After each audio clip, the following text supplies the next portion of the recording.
আসসালামু আলাইকুম রহমতুল্লাহ। এটা আমার ঢেঁড়সের জমি। শীতকালীন ঢেঁড়স। আজকে আমি ছত্রাকনাশক হিসাবে দেব ভোলারে বায়ারের, ও সাথে দেব সবিক্রন সিনজেন্টা কোম্পানির।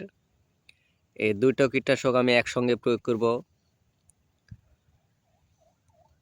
দেখুন, গাছ যদি আপনারা সুস্থ সবল রাখতে চান শীতকালে, তাহলে আপনারা 4 থেকে 5 দিন অন্তর অন্তর ছত্রাকনাশক প্রয়োগ করবেন। আর আমি ছত্রাকনাশক হিসাবে ভোলার, এটা আমার জন্য পারফেক্ট। মানে কি বলবো, ভোলারে কীটনাশকটা আমার কাছে একটি বিশ্বস্ত কীটনাশক। এর জন্য আমি ভোলারে কীটনাশকটা প্রয়োগ করি। রেজাল্টও মাশাআল্লাহ।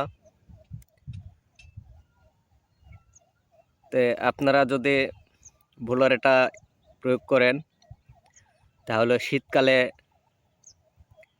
ঢেঁড়সের গাছ সুস্থ ও সবল থাকবে। আমি ভিডিওটা বড় করতে চাচ্ছি না। আপনারা যদি শীতকালে ছত্রাক নির্মূল করতে চান, তাহলে বায়ার কোম্পানির ভোলার এটা ঢেঁড়সে প্রয়োগ করবেন। আসসালামু আলাইকুম ওয়া রাহমাতুল্লাহ।